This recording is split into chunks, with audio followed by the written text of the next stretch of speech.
The sound of a sneer is hard to hear, but easy to feel. He looked at her simple name tag, then down at her comfortable, worn-out work shoes, and let out a noise of pure disgust.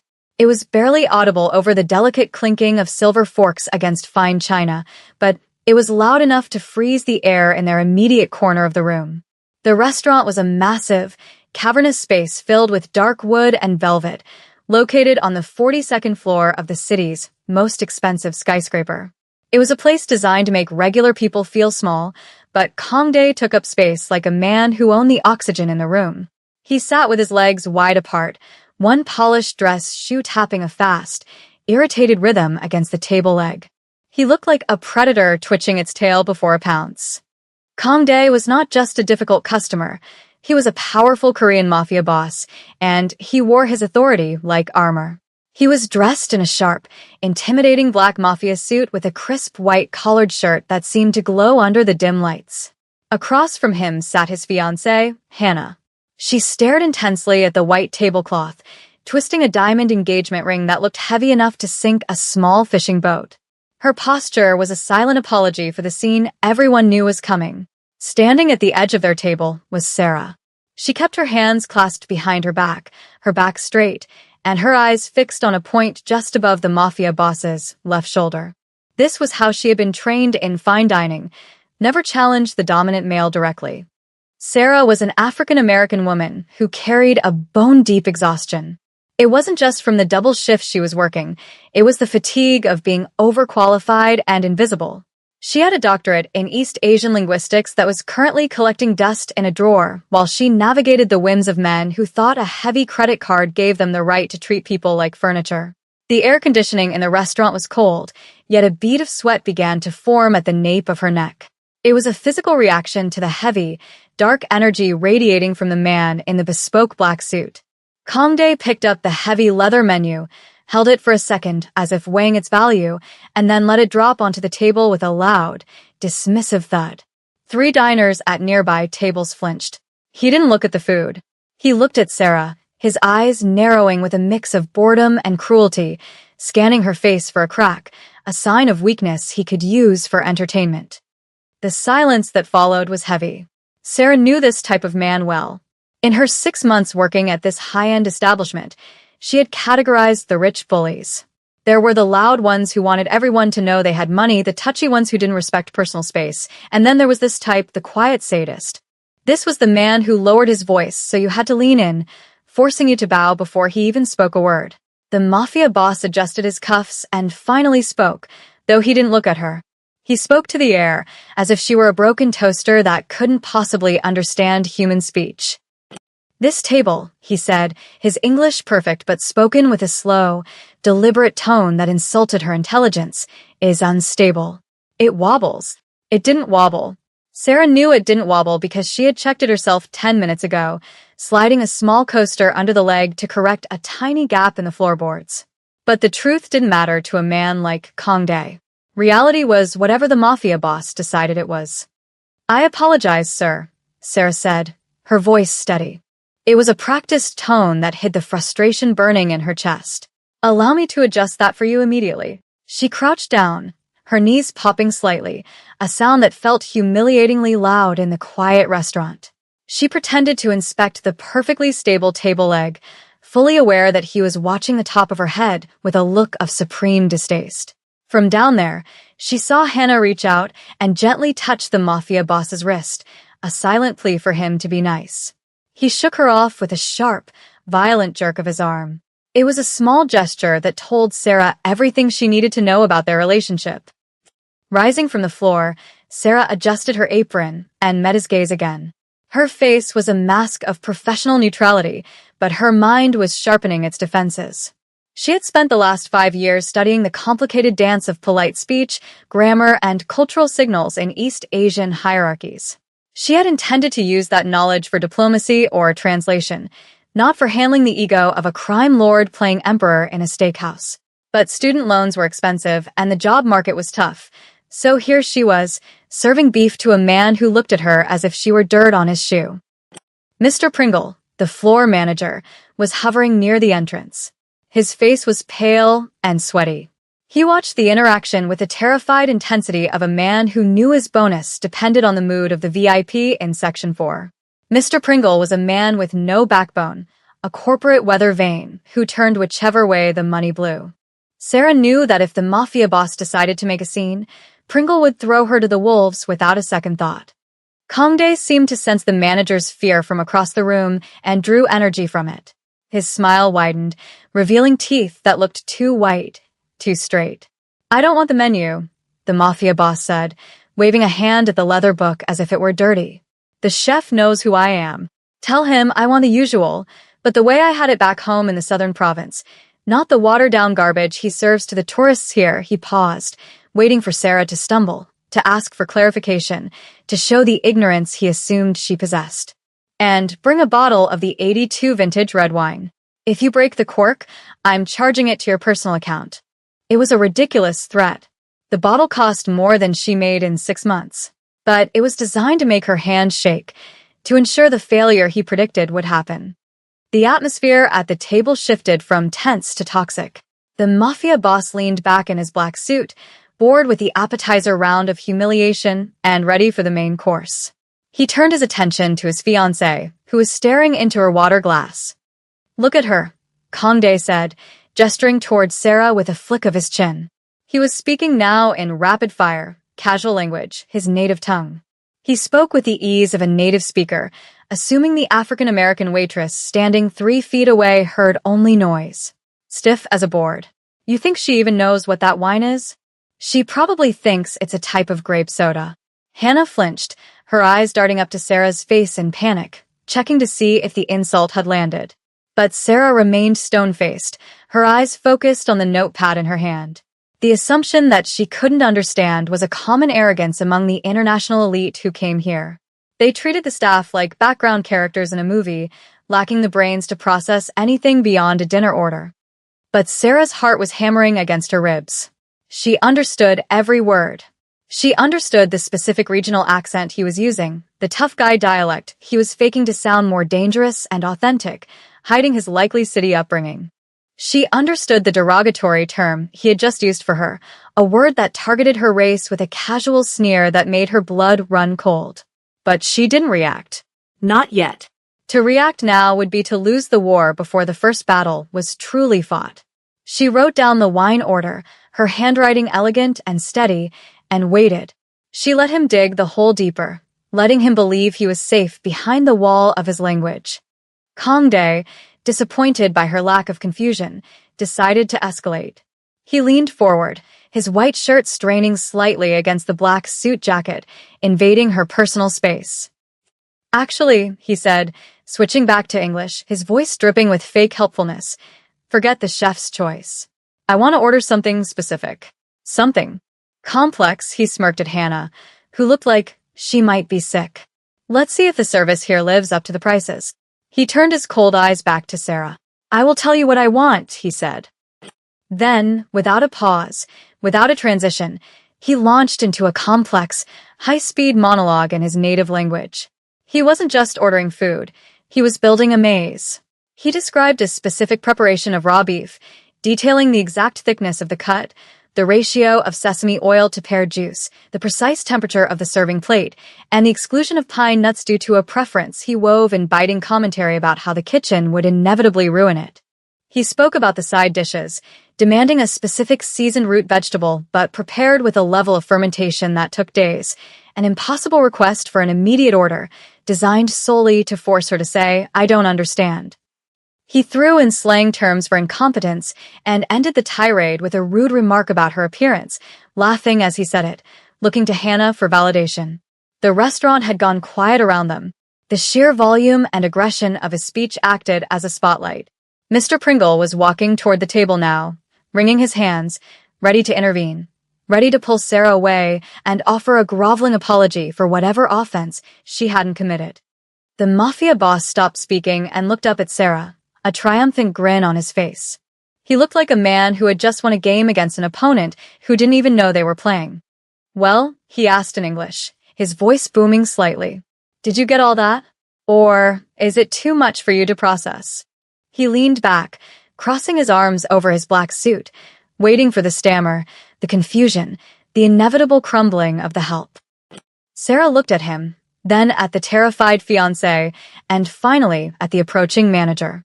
She closed her notepad with a soft, deliberate snap. The sound was small, but in the silence the Mafia boss had created, it sounded like a judge slamming a gavel. Sarah cleared her throat. It wasn't a nervous sound. It was the sound of someone preparing to speak with authority. When she spoke, the English that had defined her existence in this room disappeared. She was replaced instantly by a flawless, crystalline version of his own language. She didn't just mimic it, she inhabited it with a scholar's precision. She didn't use the rough, street-level gangster dialect the Mafia boss had used to sound intimidating. Instead, she adopted the highest register of formal, royal court-style speech, a style reserved for addressing elders, dignitaries, or, in this specific context, used ironically to highlight the profound lack of class of the person being addressed. "Sir," she began, her eyes locking onto his with a terrifying calmness, regarding the raw beef preparation. "The kitchen can certainly accommodate the ratio of oil to juice you requested. However, I must inform you that the seasoned root vegetable you desire requires a 48-hour fermentation period to achieve the specific acidity you described." She paused, allowing the sentence to hang in the air like a blade. She watched the color drain from the Mafia boss's face as his brain struggled to process what was happening. To serve it today would result in a bitter taste that would insult a palate as sophisticated as yours. As for the pine nuts, we will omit them as per your preference.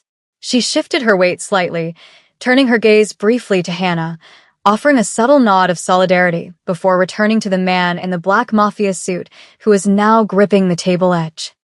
"And concerning the vintage wine, sir, I assure you I am quite familiar with it. It is known for its notes of blackcurrant and truffle, not soda. I will open it with the utmost care to ensure no sediment disturbs your experience. Would you like to verify the bottle's history before I open it, or shall I trust your judgment?" The silence that fell upon the table was absolute. It was a vacuum where sound simply ceased to exist. It was more profound and suffocating than the quiet the Mafia boss had commanded earlier. This was not the silence of submission, it was the silence of a magic trick revealed. Mr. Pringle, who had been 3 steps away and bracing himself to apologize, froze in mid-stride. His mouth hung slightly open, looking back and forth between the waitress and the customer like a spectator at a tennis match where the ball had suddenly turned into a bird. Condé's mouth worked silently for a moment. His arrogant smirk fell apart, replaced by a look of shock and embarrassment. The power dynamic of the table had been flipped so violently that he seemed physically dizzy. His eyes darted around the room to see who else had witnessed his defeat. Sarah hadn't just understood him. She had corrected him. She had taken his complex, impossible order, designed as a trap, and dismantled it with logic, all while speaking a version of his own language that was more refined, more elegant, and more grammatically perfect than his own. The tough guy act crumbled instantly against the wall of her academic knowledge. By using the ultra-polite language, she had trapped him. He couldn't get angry without looking like a barbarian screaming at a diplomat. She had weaponized politeness, wrapping her defiance in a velvet glove that left him no room to move without exposing his own stupidity. The Mafia boss's recovery was messy. His face flushed a deep red, the anger of a narcissist who's been laughed at by the universe bubbling up. He couldn't attack her for being rude because she had been the definition of polite. He couldn't attack her for incompetence because she had demonstrated superior knowledge. So, he attacked the situation itself. "You," he stammered, his English returning in a clumsy rush, then switching back to his native tongue, but this time his voice lacked the swagger. It sounded shrill and defensive. "Who are you? Why didn't you say you spoke the language? You were listening? You were spying on us." He slammed his hand on the table, the silverware jumping. "Is this how this place operates? Spies disguised as waiters." The accusation was weak and desperate, and everyone knew it. Hannah, for the first time all night, lifted her head. She looked at Sarah, then at her fiancé, and a strange expression crossed her face. It wasn't fear anymore. It was a sudden realization. She was seeing the man she was with through a new lens. She covered her mouth with a napkin to hide a cough, but Sarah caught the sparkle in her eyes. She was hiding a smile. The fear that had radiated from her earlier was evaporating, replaced by the thrill of seeing the bully get bullied. Mr. Pringle, finally recovering his ability to move, stepped into the mess. His instinct to please the wealthy patron was warring with his confusion. "Sir, is there a problem? Has Sarah offended you?" he asked, his voice trembling. He was ready to throw Sarah under the bus if it meant saving the check. Sarah didn't look at the manager. She kept her eyes on the Mafia boss, refusing to let him look away. "I was not spying, sir," she said in English now, for the benefit of the manager and the surrounding tables that had gone quiet to listen. "I was waiting for your order. You chose to give it in a language you assumed I did not speak, to test the service. I simply passed the test." Her voice was calm and reasonable, making his outrage look hysterical by comparison. "I have a PhD in East Asian linguistics with a focus on regional dialects. I recognized your accent immediately. It is quite distinctive." The mention of the degree was the final blow. It changed her entire existence in his eyes. She wasn't a servant. She was an overqualified intellectual trapped in a service economy. She was a peer, or perhaps a superior, wearing an apron. The shame of it burned him. He had treated a scholar like a dog. The diners at the adjacent tables, who had previously ignored the scene, were now fully engaged, whispering behind their hands. Kong Dae could feel their judgment. He was losing the room. He was losing face, the one thing he couldn't buy with his black credit card. He looked at the menu, then at Sarah, then at Mr. Pringle. "I want her fired," the Mafia boss hissed, his voice dropping to a poisonous whisper. "Get her out of my sight. Now. Or I buy this building and fire you all." It was a childish threat, the tantrum of a man with no moves left. But in the cowardly world of high-end hospitality, it was a nuclear option that often worked. Mr. Pringle went pale. His eyes shifted to Sarah with a look of pleading apology. He was about to fold. He was opening his mouth to say the words that would end her shift and possibly her employment, sacrificing a good employee for a bad customer's money. But the room had one more card to play. From the booth directly behind the Mafia boss, a semi-private corner reserved for the restaurant's most discreet and powerful guests, a figure stood up. It was an older man with silver hair, wearing a suit that cost more than Kong Dae's car. He held a glass of red wine with a casual, relaxed grip. He had been dining alone, his presence so quiet that he had blended into the woodwork. He turned, not to the manager, but to the Mafia boss. "That won't be necessary," the older man said. He spoke in their shared language, but his dialect was the crisp, authoritative standard of the political elite. It was a voice that carried the weight of boardrooms and government ministries. "I have been listening to this young woman. Her use of the language is impeccable. Better, I might add, than yours." He stepped closer, the light catching a small pin on his lapel that Sarah recognized immediately. It was the insignia of one of the massive conglomerates that effectively ran the economy of their home country. Kong Dae recognized it too. He shrank back into his chair, his aggressive posture collapsing into the slump of a schoolboy caught smoking. "Chairman Park," the Mafia boss whispered. The color drained from his face for the second time that night, leaving him gray. This wasn't a rival gangster. This was the establishment. This was the money behind the money. I didn't see you there." The chairman ignored the apology. He turned his gaze to Sarah. "Young lady," he said in flawless English, "your understanding of the fermentation process for the root vegetable is correct, and your restraint in the face of this behavior is commendable." He turned to Mr. Pringle. "If you fire her, manager, you will lose my business, and the business of everyone I know. Do we understand each other?" Mr. Pringle looked like he was about to faint from relief. The math had changed instantly. The bigger fish had spoken. "Of course, Chairman Park. Of course not. Sarah is our best. Our finest," he trailed off, breathless. The chairman turned back to the Mafia boss, his face hard. "You are embarrassing yourself," he said, his voice low and cutting. "And you are embarrassing our culture. Finish your meal in silence or leave." The command was absolute. There was no room for negotiation. Kong Dae looked at the table, his hands trembling with suppressed rage and humiliation. He had been stripped of his status, his weapon, and his dignity in the span of 5 minutes. He looked at Hannah, hoping for an ally, but she was looking at the menu, a small, secret smile playing on her lips. She wasn't afraid anymore. She picked up the wine list and looked at Sarah. "I think," Hannah said, her voice clear and light, speaking English with a confidence she hadn't shown all night, "I would like to try that vintage wine, if you recommend it." Sarah smiled, a genuine, warm expression that reached her eyes. "An excellent choice, ma'am. I'll bring the wine specialist to open it for you right away." She stepped back, giving a small bow to Chairman Park, who nodded once in acknowledgement, and then turned to walk toward the service station. Her legs felt heavy as the adrenaline began to fade, but her head was high. She could feel the eyes of the room on her back, but they didn't feel like weights anymore. They felt like spotlights on a victor. The rest of the service passed in a blur of surreal calm. The Mafia boss and his fiancée ate quickly. The dynamic at their table forever changed.